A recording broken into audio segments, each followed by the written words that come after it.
Hoy vamos a meternos de lleno en la historia tan movida de Barcelona durante el siglo XX. Es un relato que lo tiene todo: esperanza, revolución, trauma, un ciclo de auge y caída que parece grabado en el alma de una de las ciudades más fascinantes de Europa. Para entenderlo, vamos a plantear una pregunta que lo sobrevuela todo. ¿Por qué la historia de Barcelona parece moverse en círculos? Veremos cómo los sueños de autogobierno chocan una y otra vez con conflictos que acaban por destrozarlos. Pero ojo que lo que pasó en los años 30 no salió de la nada, ¿eh? Como podemos ver aquí, la aspiración a un autogobierno catalán es una constante histórica.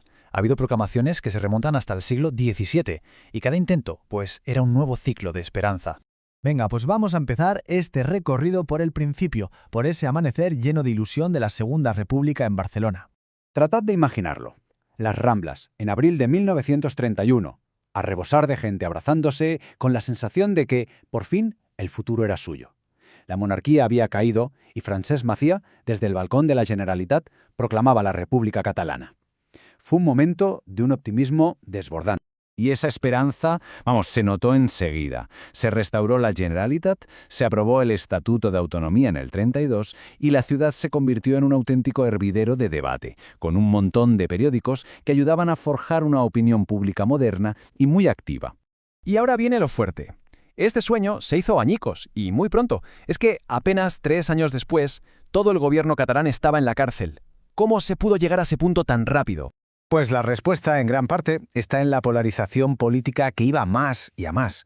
El 6 de octubre de 1934, la entrada de la CEDA, que era una coalición de derechas, en el gobierno de Madrid, se vio como una amenaza directa. Y en respuesta, el presidente Lluís Companys tomó una medida drástica: proclamó el Estado catalán. Claro, la reacción desde el gobierno central fue inmediata y contundente. El ejército sofocó el levantamiento en cuestión de horas, el estatuto quedó suspendido y el gobierno catalán encarcelado. Fue el primer gran trauma de esa joven democracia, una herida que desde luego marcaría los años siguientes. Saltamos ahora a 1936. Tras el fracaso del golpe de Estado, Barcelona no solo resistió, sino que se transformó en algo que era único en el mundo. El 19 de julio, el golpe militar que dio inicio a la guerra civil fracasó. Fracasó estrepitosamente en Barcelona. ¿Por qué? Pues porque se topó con una resistencia unida de sindicatos, milicias y fuerzas de seguridad que se mantuvieron leales. La ciudad se convirtió de la noche a la mañana en el gran bastión antifascista. Y esto dio paso a una auténtica revolución social. Nadie lo describió mejor que George Orwell. Cuando llegó, se encontró una ciudad completamente transformada, donde las jerarquías sociales parecían haberse disuelto. Pero entonces, la pregunta es inevitable. Si todos luchaban contra el fascismo, ¿por qué acabaron a tiros entre ellos en medio de las Ramblas? Pues porque esa unidad antifascista era muy frágil. Digamos que tenía los pies de barro. Apenas un año después, esas mismas calles que habían celebrado la revolución se convirtieron en el escenario de una lucha interna terrible. A ver, para entender lo que pasó, hay que tener claras las dos visiones, que chocaban de frente. Por un lado, el gobierno catalán y sus aliados comunistas del PSUC decían que la prioridad absoluta era ganar la guerra y que para eso había que centralizar el poder. Y por otro, los anarquistas de la CNT-FAI y los marxistas del POUM creían que la guerra y la revolución social tenían que ir de la mano, defendiendo el control obrero. Y como suele pasar, toda esta tensión solo necesitaba una chispa para estallar. Y esa chispa fue un edificio, el de Telefónica, en plena plaza de Cataluña. Estaba en manos de la CNT, lo que les permitía controlar las comunicaciones. El 3 de mayo de 1937, cuando la policía intentó tomar el edificio, la tensión acumulada explotó en una batalla campal. El resultado fue una auténtica tragedia. Una semana de luchas fratricidas, de barricadas en Barcelona. Y el coste humano, tremendo. Alrededor de 500 personas murieron, no a manos del enemigo fascista, sino en enfrentamientos entre compañeros del mismo bando. Aquello políticamente fue el final del sueño revolucionario. Las facciones más radicales fueron derrotadas. El POUM fue ilegalizado, acusado de ser una quinta columna, y su líder, Andreu Nin, fue secuestrado, torturado y asesinado por agentes soviéticos. La revolución, en cierto modo, se había devorado a sí misma.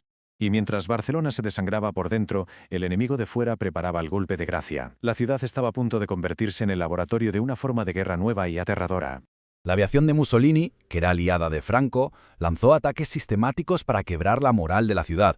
Si hoy se pasea por la plaza de San Felipe Neri, todavía se ven las cicatrices de la metralla en sus muros, un recuerdo mudo de aquel bombardeo que mató a decenas de niños que se habían refugiado allí.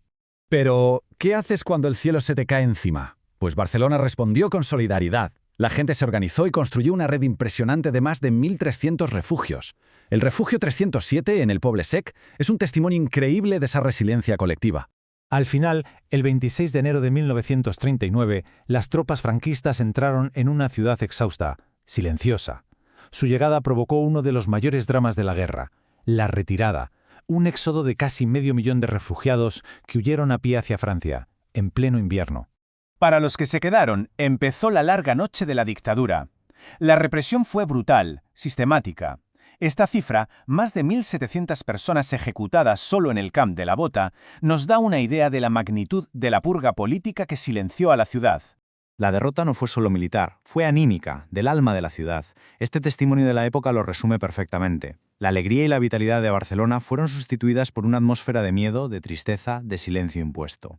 Y así llegamos al final de nuestro recorrido, un punto en el que toca conectar las cicatrices de ese pasado con el presente. Toda esta historia que hemos repasado, este ciclo de aspiración, de revolución y de conflicto, no es solo un recuerdo, es una huella profunda en la Barcelona de hoy. Y nos deja con una última pregunta para reflexionar. ¿Es el pasado de una ciudad siempre su prólogo? La respuesta quizás se sigue escribiendo cada día en sus calles.